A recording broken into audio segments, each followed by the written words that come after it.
Olá a todos, sejam bem-vindos ao espaço virtual do GEFA, o Grupo Espírita Francisco de Assis, da cidade de Niterói. A palestra a seguir será apresentada pelo André Cantarelli. Ele é da Casa Espírita Nair Cruz de Itaboraí e vai apresentar a palestra com o tema Fé inabalável é somente a que pode encarar a razão face a face. Bem, e para que a gente possa se preparar um pouco melhor para essa palestra, nos afastar um pouco dos problemas da nossa tarefa diária, vamos fazer uma prece? Vamos nos direcionar nossos pensamentos ao Pai, Criador e Regente do nosso universo. Que a nossa reflexão sobre o que foi exposto seja guiado pelos ensinamentos de amor do Mestre Jesus. Por fim, vamos agradecer pela oportunidade de aprendizado, agradecer ao palestrante André Cantarelli e a todos os benfeitores que nos assistem. Que assim seja.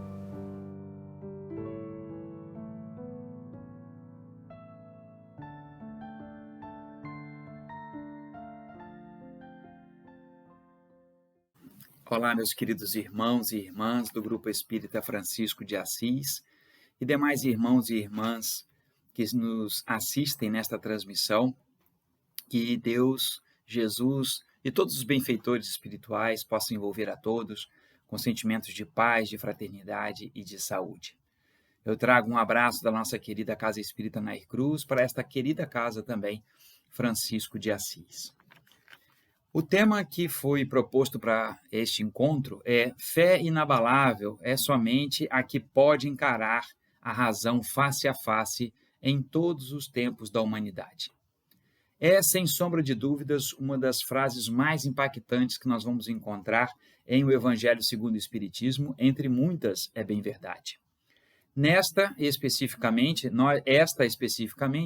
nós encontramos no capítulo 19, que tem por título A Fé Transporta Montanhas.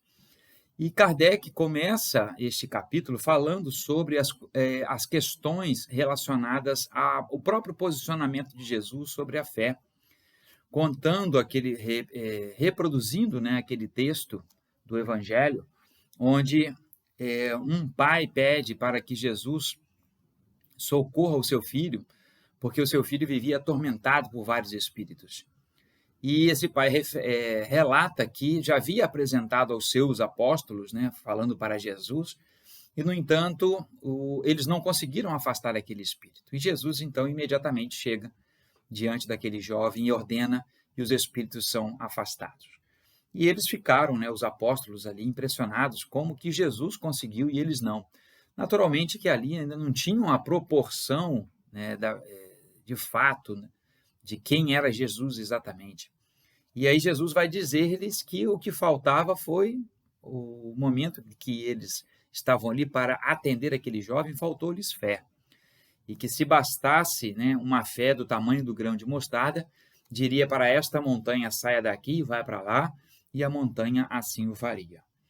E é interessante observarmos que Kardec, a partir deste trecho, lá nos itens 6 e 7, vai fazer esta reflexão a respeito da fé raciocinada, daquela que nós, na doutrina espírita, conseguimos propagar e compreender como sendo a fé que vai, de fato, fazer a grande diferença em nossas vidas. Não é porque somos espíritas que verdadeiramente trabalhamos a nossa fé raciocinada. E, por causa disto, é importante e imprescindível, ao fazermos os estudos associados aí à doutrina espírita, o estudo da codificação espírita, percebermos o quanto daquilo que estudamos verdadeiramente já estamos vivenciando.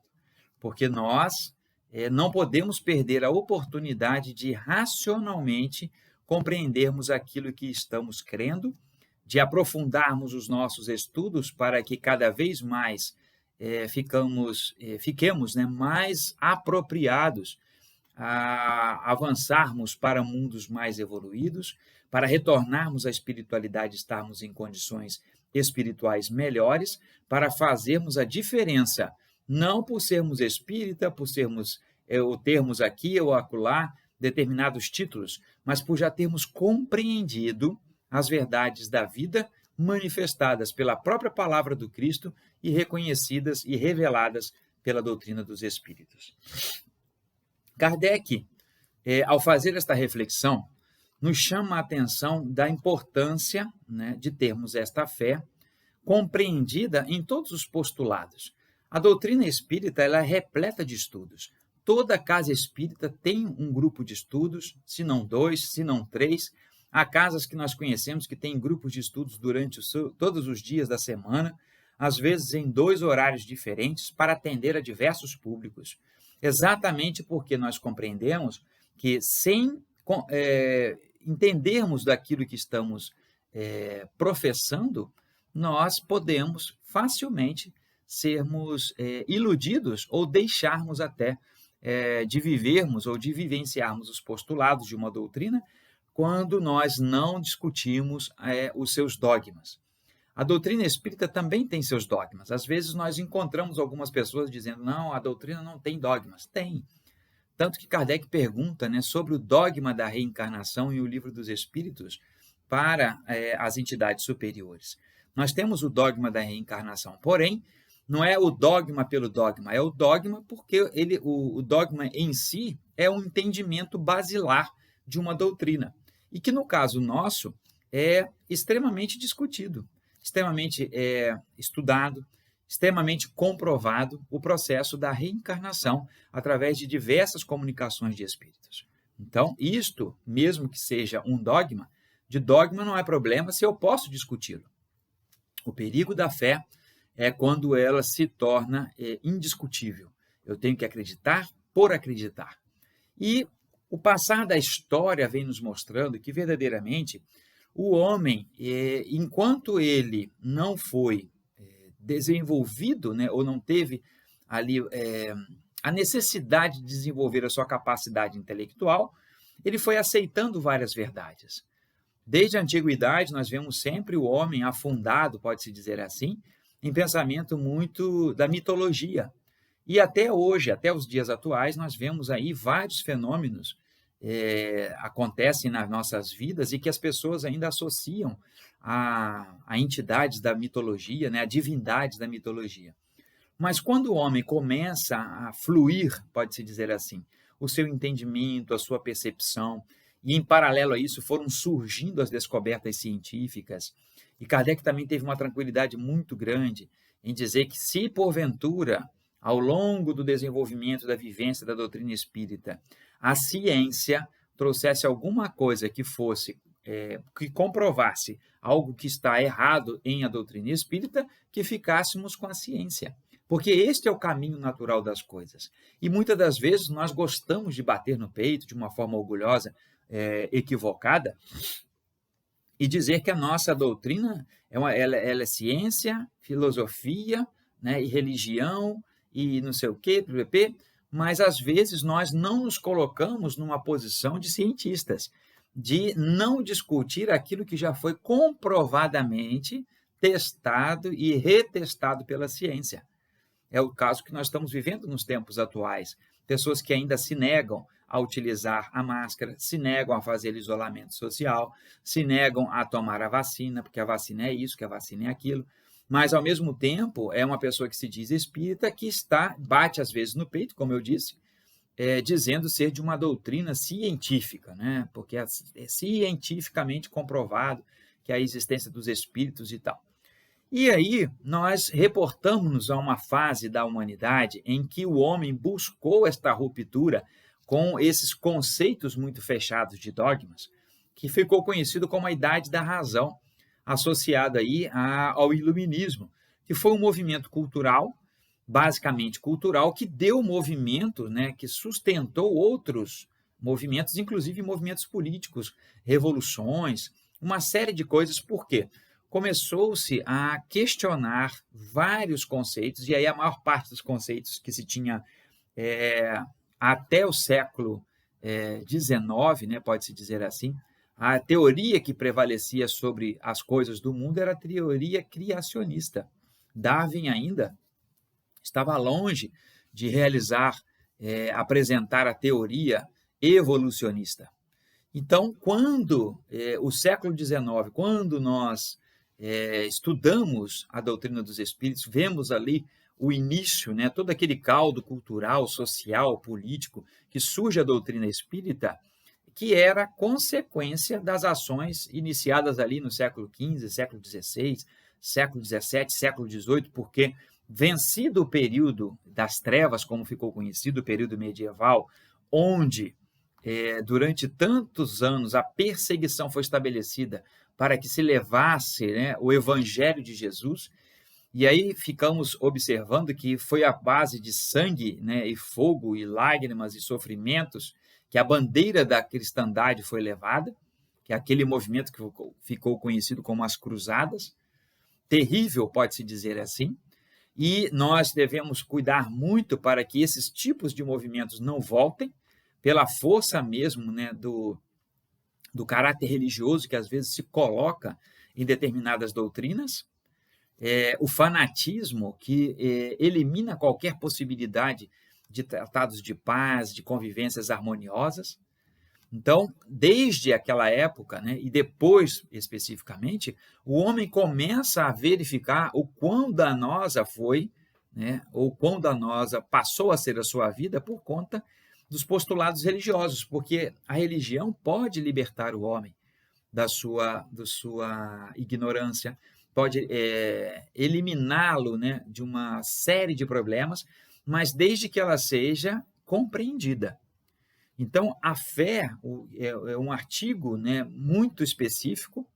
Se eu perguntar aqui, né, a qualquer um dos que nos assistem o que é fé, cada um vai ter uma definição. A gente vai ver aqui algumas definições sobre fé. Mas o importante é que, antes de falarmos da fé, falarmos um pouco desse sentido da razão. Porque o homem, ao conhecer-se, né, e aí vamos reportar um pouco mais atrás ainda, desde os tempos de Sócrates, porque Sócrates ali é o marco, pode-se dizer assim, da filosofia, daquela coisa do homem prestar atenção em si mesmo, do homem ver-se, identificar-se como uma individualidade, de estar diante desse processo de raciocínio com base na sua vida, com base naquilo que ele está aprendendo, naquilo que ele está vendo. E, às vezes, a religião vem para reduzir a sua capacidade intelectual. Ele não tem que ficar discutindo como é que foi que aconteceu isso, não, está narrado nos livros religiosos, segue o que está no livro religioso. As manifestações mediúnicas que nós encontramos na Bíblia vão ser manifestações de qualquer outra coisa, menos de mediunidade. E a gente sabe que a mediunidade não é também um atributo somente do espírita, é um atributo do espírito. E este que está desde os idos mais antigos, pode-se dizer assim, e de várias formas, nós vamos ver estas manifestações acontecendo no livro, como é o caso da Bíblia. Voltando um pouco à questão da razão, este movimento, então, iluminista, ele tinha, né, como base a razão em detrimento do pensamento religioso. Porque, como eu disse, a religião que estava estabelecendo uma espécie mesmo de interrupção do raciocínio, né? Não admitiu, por exemplo, que a Terra não era o centro do universo, mas estávamos girando em torno de um Sol, né? O Sol é que verdadeiramente era o centro desse universo conhecido até aquela época. Hoje já se fala em multiverso. Já sabemos que o nosso sistema solar está dentro de um conjunto, de uma galáxia que está dentro de um conjunto de outras tantas, e ainda tem o buraco negro, que a gente não sabe o que está do outro lado. Então, imagine se Copérnico tivesse sido, né, retido naquela época, não, você não vai poder falar sobre isso. Galileu Galilei e todos os outros, né, não, você não vai poder desenvolver a sua capacidade intelectual, você não vai poder fazer o homem raciocinar, porque vale o que está escrito na Bíblia. Mas mesmo com a ajuda desses homens, nós vamos entender muito do que acontece na Bíblia. Que para muitos, por exemplo, alguns estudiosos, aqueles 6 dias da criação, às vezes a gente fala 7 dias, mas na verdade o 7º dia Deus descansou, são ciclos geológicos da própria conformação do planeta. O 7º dia seria aquele famoso elo perdido, que a ciência não sabe exatamente o que aconteceu, depois de um tempo começaram as novas atividades. E quando nós falamos de fé e razão, não tem por que desassociar uma coisa da outra. A fé não é inimiga da razão e a razão não é inimiga da fé. E Kardec, ainda neste item do Evangelho segundo o Espiritismo, vai dizer que para crer não basta ver, é preciso, sobretudo, compreender. E quanto nós não compreendermos de fato as verdades da vida, dificilmente nós vamos adotá-las no nosso cotidiano. São Tomé que vai dizer, né, aquela célebre frase, ver para crer. Ao seu tempo, e aquela situação que estava ele ali vinculada, fazia sentido. Ele queria ver se era de fato Cristo. E Jesus apresenta para ele ali as chagas na sua mão e toma, Tomé, pode tocar.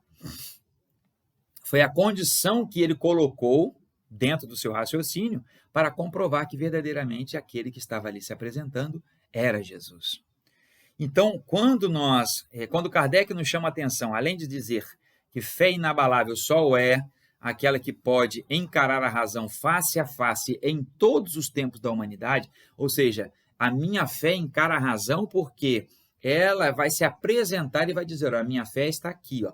Ela é baseada no entendimento de que nós nascemos em um momento, enquanto espíritos, não somos deste planeta, o nosso corpo físico faz referência a esse planeta, e aqui aquela expressão célebre que também nós conhecemos, né, do pó viestes ao pó retorna, numa linguagem belíssima, né, figurada, mostrando que realmente o nosso corpo físico, composto das matérias deste ambiente que nós estamos vivendo, o planeta Terra, e o nosso espírito é o sopro divino na alegoria da criação de Deus, quando manipula a argila e sopra-lhe nas suas ventas para que ali pudesse o sopro divino dar vida àquela porção material. É extremamente compreensível se nós nos colocarmos de boa vontade em estudarmos e compreendermos que ali está a representação da criação e que depois passa essa criação pelo processo da evolução.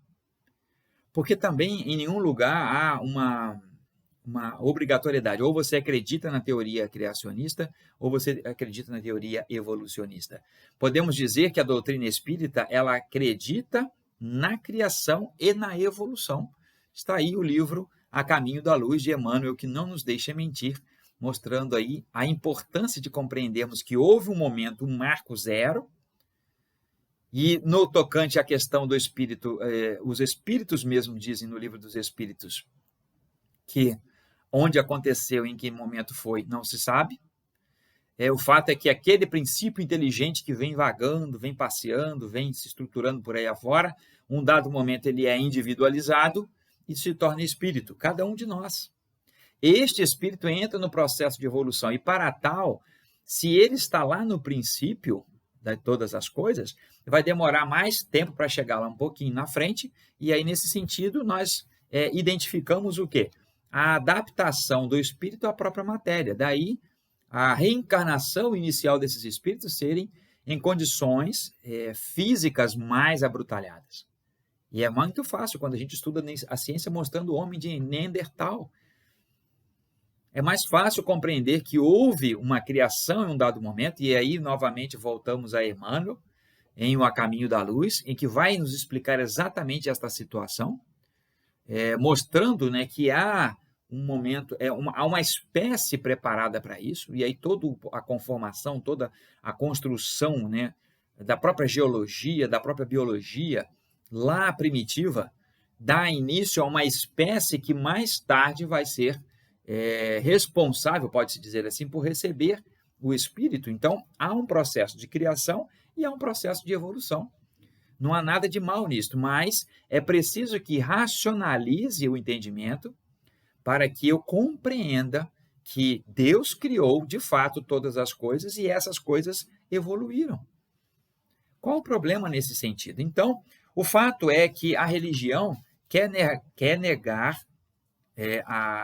a evolução, e a evolução quer negar a criação. E aí ficamos disputando, mas, na verdade, não existe um contrato, né? Eu sou um cientista, eu não posso acreditar em Deus. Muito pelo contrário. Há, inclusive, alguns que vão dizer que não conseguem, de fato. Eles provam, né, que chega um determinado momento em que a ciência não explica. É o caso das células, né? Quando faz o estudo das células-tronco, até a 100ª célula no processo de fecundação, para um feto, estas células elas vão se duplicando, né? Duplica, até chegar ao número 100. Quando chega no número 100, aí começa um grupo de células virar tecido ósseo, um grupo de células virar pele, outro virar algum órgão do corpo físico, e daqui a pouco você tem um embrião, né? Um feto já desenvolvendo, quase chegando a hora do seu nascimento, com tudo aquilo, né, que precisa um ser humano para viver, numa porção miniaturizada, pode-se dizer assim. Inclusive, o próprio perispírito é miniaturizado para compor aquela retomada à porção física, desde o momento da concepção, né? Ali está ligado. E dessas células, né, até a 100ª, a gente sabe, a ciência diz o que acontece. Dali para frente, ela já não sabe mais. Aquele que tem a fé raciocinada compreende que está aí os requisitos, né, os propósitos de Deus na criação. Porque não é possível que haja ali uma célula gerenciada, né, e que a partir de um determinado momento eu falo assim, não, eu vou virar tecido ósseo, a outra, aí eu vou virar pele. Imagina se todo mundo resolvesse virar pele. Não dá certo. Mas há algo ali dentro que já determina isso, e a ciência não consegue detectar. E qual o problema da ciência dizer também? E ela vai sempre, né? Vai dizendo até aqui, olha, daqui para lá eu posso, olha, não tem explicação. E é muitas das vezes nesta situação que o milagre ele é evidenciado, né? Ele é confirmado exatamente porque a ciência não tem explicação para uma cura. A pessoa tinha ali um câncer em determinado lugar, existem os exames e de repente a pessoa já não tem mais aquele câncer. E aí a ciência diz, olha, não sabemos o que aconteceu, mas ele já não tem mais a doença. Aí, para a doutrina católica, uma posição como essa já indica que houve um milagre. Então, quando a ciência não tem mais explicação, entra na conta do milagre. E aí nós podemos entender que, de fato, acontece quando consideramos as manipulações naturais como algo extraordinário, mas que podem acontecer, como Jesus fazia naquela época. E sabemos também que a fé, como disse Jesus, pode sim transportar montanhas. E a pessoa que acredita, ela pode sim transformar a sua existência, pode melhorar a sua saúde. A gente sabe também, na doutrina espírita, que às vezes aquele mal que eu tenho pode ser a libertação que o meu espírito está precisando. Embora isso precisaria de um outro encontro para nós tratarmos. Mas, via de regra, aquilo que nós temos na nossa vida é o que verdadeiramente nós precisamos para a nossa evolução. E aí, neste caso, voltando às questões de ciência e religião, a ciência vai até um ponto. A religião ultrapassa esse ponto. Normalmente, a religião vai acreditar na vida após a morte. A ciência não provou ainda, né? Quando a gente fala cientificamente provado, é que o teste, né, os modos utilizados por Kardec, são semelhantes aos modos utilizados na academia. Mas não quer dizer que, por exemplo, um laboratório tenha provado por A mais B o processo de reencarnação. Kardec utilizou a repetição, né, de informações, de dados e chegou à conclusão de que o processo de reencarnação ele se dá. E como ele se dá? Né, garantindo aí a evolução do espírito. É isso que o Kardec utilizou-se do método da ciência. Mas não há um laboratório que detenha, por exemplo, o processo de reencarnação.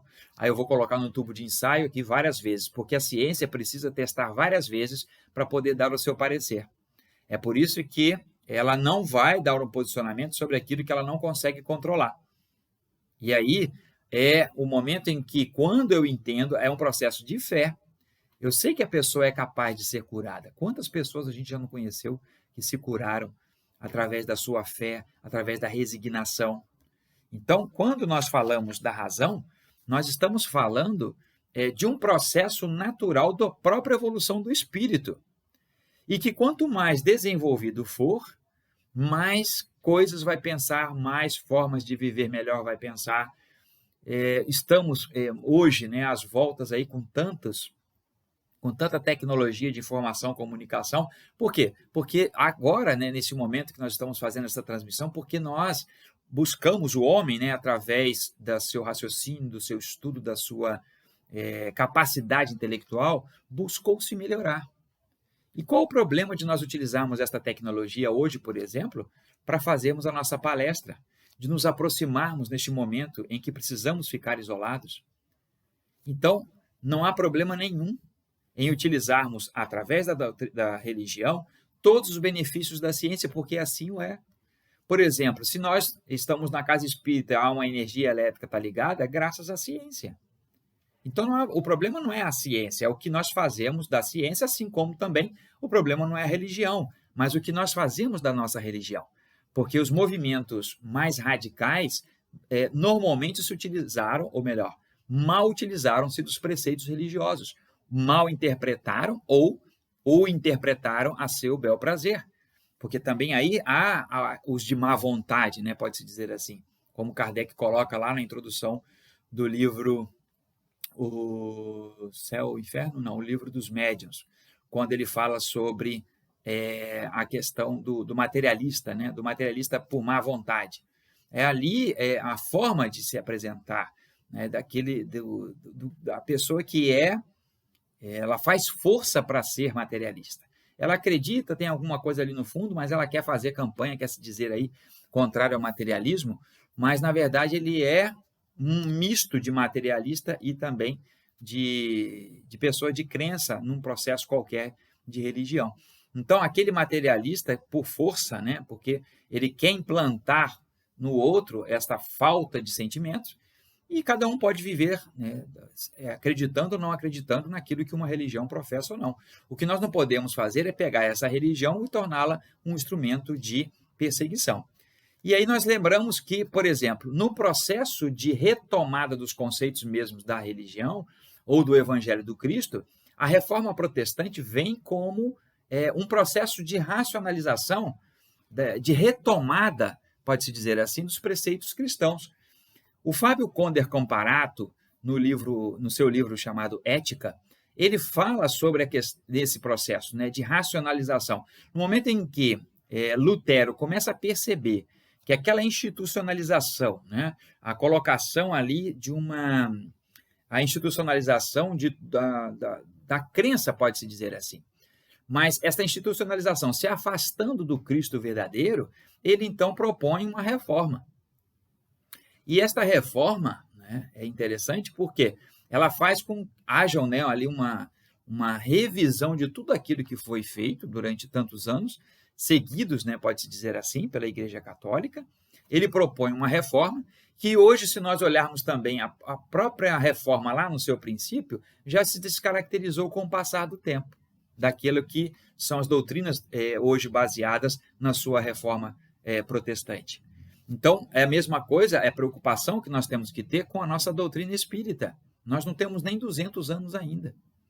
E pode ser que aconteça esses desvirtuamentos, que foi o que aconteceu com a própria doutrina cristã, que ao ser institucionalizada, teve, num dado momento, muito mais próximo a Jesus do que nós podemos encontrar hoje.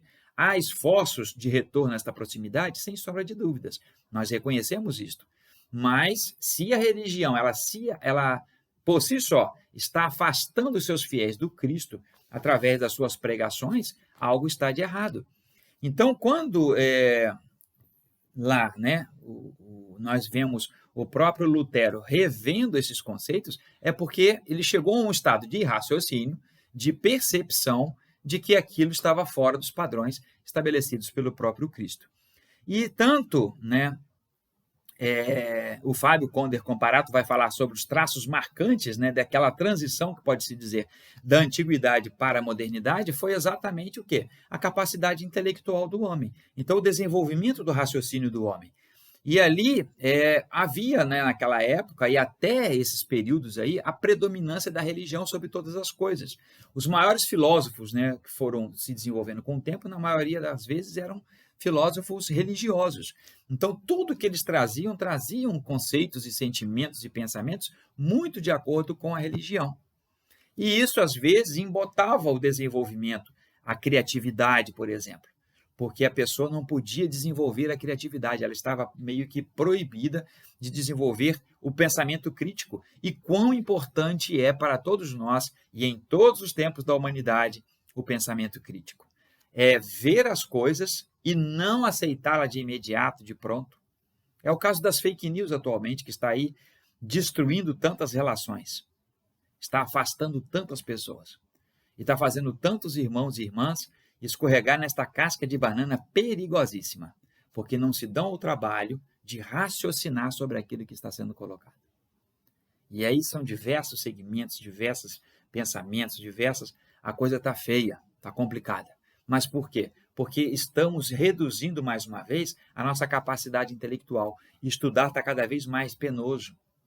E aí, se nós não facultarmos, né, e não continuarmos possibilitando que mais pessoas estudem, mais embotados estarão também os nossos pensamentos e as nossas atitudes. Porque tudo aquilo que for propagado, porque está no site, porque foi fulano que disse, é tido como verdade, e pode não ser verdade.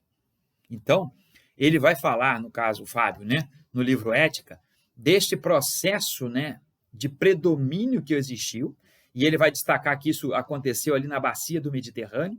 Tudo que nós conhecemos de história até os dias atuais iniciaram praticamente ali, se não foi na Grécia, se não foi ali no Oriente, naquela porção final do Oriente Médio, se não foi na Europa, na própria África, com o Egito. Então, tudo meio que acontece ali, né, naquele entorno, pelo menos para nós do Ocidente. Muito daquilo que nós conhecemos hoje teve origem por ali. Então, todo este processo, e vamos reparando, né, desde os povos mais antigos até a modernidade, tudo se deu através da construção do pensamento. A razão é que fez com que nós avançássemos, porque se ficássemos só por conta da religião, nós estaríamos numa condição muito complexa. Por isso é que, aos poucos, a ciência foi ganhando mais espaço entre aqueles que não estavam de acordo com os postulados espirituais, os postulados religiosos, dogmas, mandamentos, porque a pessoa começava a questionar: por que eu, ao morrer, vou para o céu ou vou para o inferno? De onde está, né, onde estão os elementos que confirmam isto? Alguém já foi lá? Porque é assim, para a pessoa derrubar o argumento, ela começa perguntando: quem foi no inferno e voltou de lá para contar? Quem foi no céu e voltou de lá para contar? Né? Quem é de fato, né? A reencarnação existe, mas quem é que dá certeza que a reencarnação existe? Porque a pessoa pode vir com alguma memória trazida, né, de outra vida, ou melhor, colocaram esta memória na cabeça desta pessoa, esta pessoa está lembrando de uma coisa que ela viveu que não necessariamente é de fato o que ela viveu. Então, argumentos existem demais. Agora, quando eu falo de fé, eu falo de sentimento. Eu falo de se colocar ali e se perceber diante de alguma coisa infinitamente maior que a ciência não vai ter condições de explicar. Então, estes conceitos todos fizeram com que houvesse uma nova, né? E ali nesse contexto ali do Mediterrâneo, o Fábio nos fala, houve uma nova maneira de viver do gênero humano. E, meus caros, depois que nós descobrimos, né, que somos capazes de raciocinar, de criar, de transformar a nossa realidade e a realidade do próximo através das nossas criações, vejamos aí a situação das vacinas, nós termos cientistas o suficiente de pegar um mal, tratar, guardar, né, reproduzir, testar e arrumar um antídoto para combater este mal. Olha que coisa extraordinária. De onde vem o raciocínio humano? É do seu cérebro físico ou do seu espírito? E esse espírito, quantas vidas já não passou em processos educativos, de instrução, testando, melhorando, aprimorando, às vezes caindo, mas buscando ser melhor um pouco em cada existência, e que isso colaborou para que hoje ele fosse um cientista, ele fosse um farmacêutico, ele fosse um médico, estivesse aí à frente de uma batalha sanitária tão gigantesca como essa que nós estamos vivendo. Não é o efeito do próprio espírito aí sobre a matéria, fazendo com que ela evolua, como os próprios espíritos já nos falaram? Evolui o espírito, mas evolui a matéria também. Daqui a uns dias nós teremos uma estrutura física provavelmente diferenciada. Daqui a uns dias não, né? Daqui a muito tempo.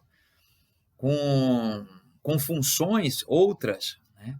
Estaremos mais antenados, pode-se dizer assim, com a espiritualidade, desde que entendamos esta relação, de que não há nada de mal em termos esta relação entre o mundo material e o mundo espiritual. A nossa irmã Nádia do Couto Vale, no livro Reflexões à Luz do Espiritismo, fala da consciência mítica da consciência mítica à consciência intelectual do homem. E é como eu falei, o homem está muito preso ainda à mitologia, por incrível que pareça.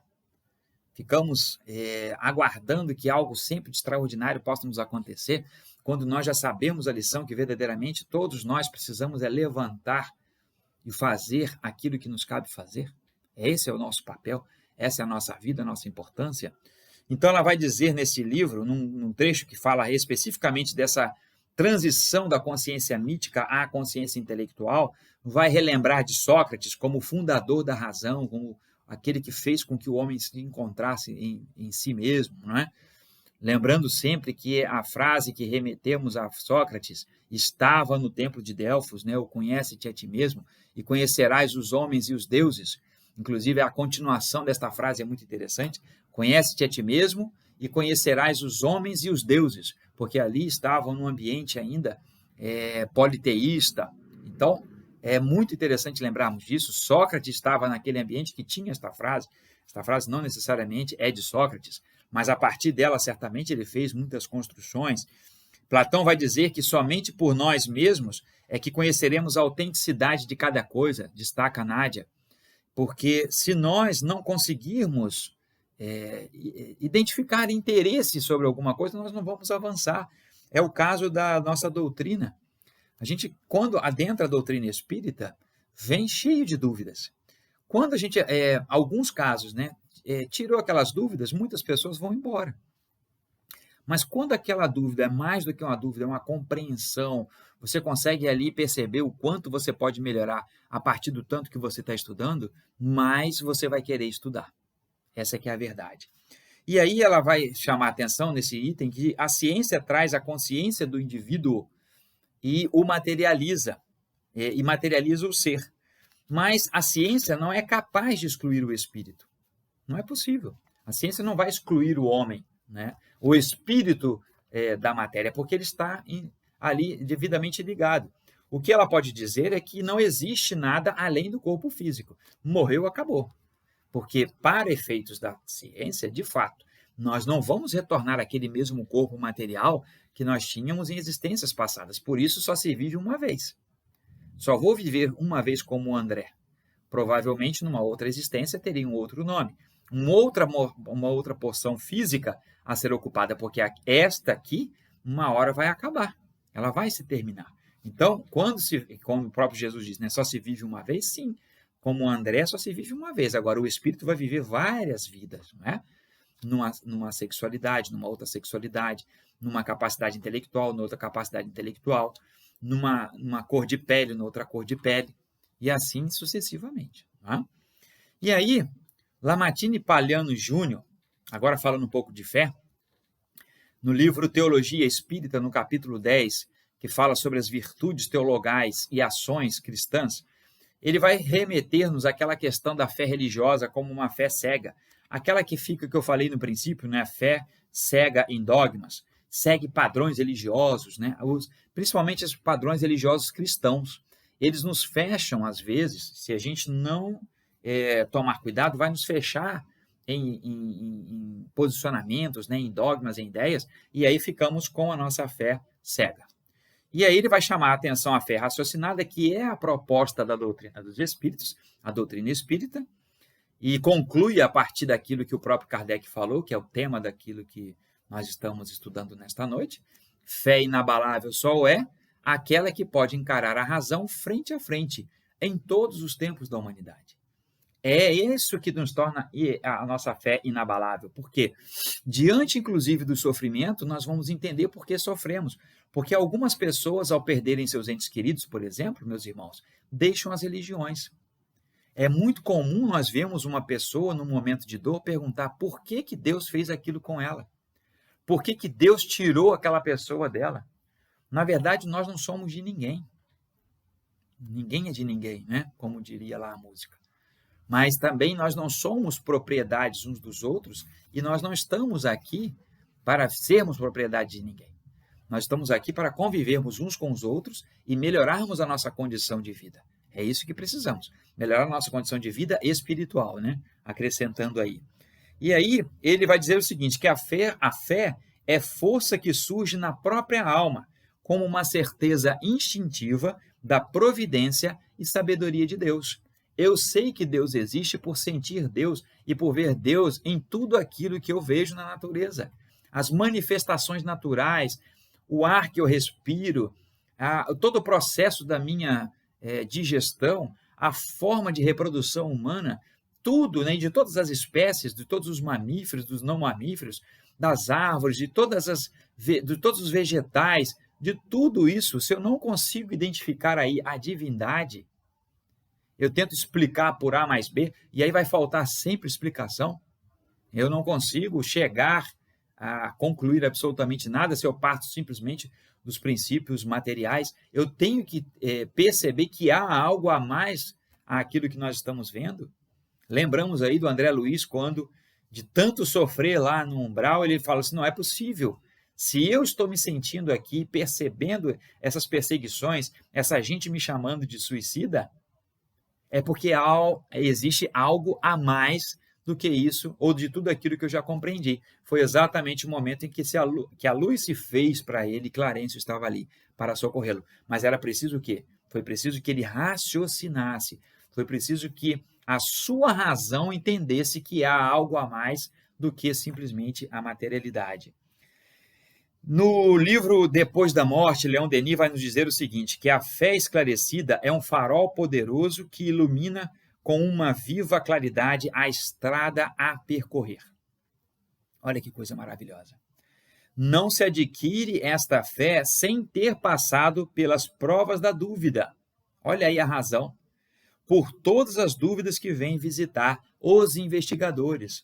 Que venham mais dúvidas. E aí um programa de televisão, um canal, sempre vai dizer, né, que às vezes o desafio não é a resposta, mas a pergunta.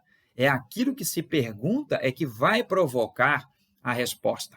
A resposta virá a partir de uma grande pergunta, de uma pergunta bem estruturada. É isso que nós temos que ver. Então, a fé raciocinada é este movimento que nós precisamos fazer de compreensão de todas as coisas a partir dos elementos que a própria religião, no caso a doutrina espírita, traz para nós.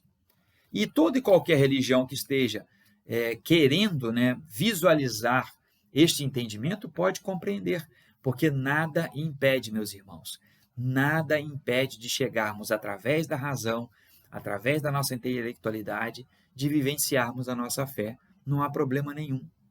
O problema é quando nós não deixamos a pessoa raciocinar para dominá-la. E aí fica muito triste. Aí a nossa fé passa a ser uma fé perseguidora. E isso não é um artigo, né, um instrumento a ser utilizado pela própria fé. A fé tem que libertar as pessoas, não pode escravizá-las. Por isso ela precisa ser raciocinada. Seja qual for a sua religião, seja qual for o seu entendimento que você tem sobre a divindade, ou até mesmo se você não tem nenhum. Porque aquele que não crê em nada, né, o ateu, beleza, vai viver muito bem. Agora, pior do que esse ateu é aquele religioso que se utiliza de um pouco de conhecimento a mais que ele tem para dominar aqueles que não têm nenhum. E aí, sem sombra de dúvidas, Kardec teve muita paz de espírito, muita luminosidade para dizer esta frase, que fé inabalável só é aquela que pode encarar a razão frente a frente, em qualquer tempo da humanidade. Porque quanto mais razão e mais entendimento nós tivermos, mais facilmente nós vamos compreender as verdades da vida. Se nós deixarmos de lado um pouco o nosso egoísmo, o nosso orgulho, vamos compreender isto e vamos avançar. Porque a nossa fé, lembrando que Tiago nos disse, ela tem que ser de obras, tem que ser uma fé operante, porque a fé sem obras, ela é uma fé morta. A fé com obras é aquela que eu entendo que Deus me abençoa com a saúde, com a inteligência, com a capacidade de raciocínio, com o trabalho. E aí eu posso ajudar aquele que tem mais dificuldades. Isso é o meu raciocínio. Eu entendo ter recebido uma bênção e vou reproduzir esta bênção através do meu trabalho, do meu esforço, da minha caridade. Então, isso é raciocínio. E não simplesmente pensar na prosperidade material, na prosperidade espiritual, sem pensar no próximo. E aí, dificilmente nós vamos conseguir alcançar, de fato, a nossa evolução espiritual. Então, meus queridos irmãos, minhas queridas irmãs, do Grupo Espírita Francisco de Assis e de demais instituições que nos assistem, e até mesmo você, meu irmão, minha irmã, que não é da doutrina espírita, não conhece o Espiritismo, está aqui por curiosidade.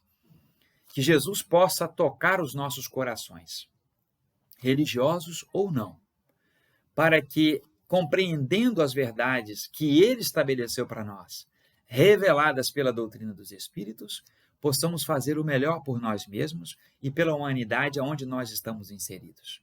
Promovermos a boa ciência, aquela que vai nos curar, que vai nos tratar e vai nos livrar dos males da matéria, da física, né? Dos males físicos que nós temos enquanto estamos encarnados.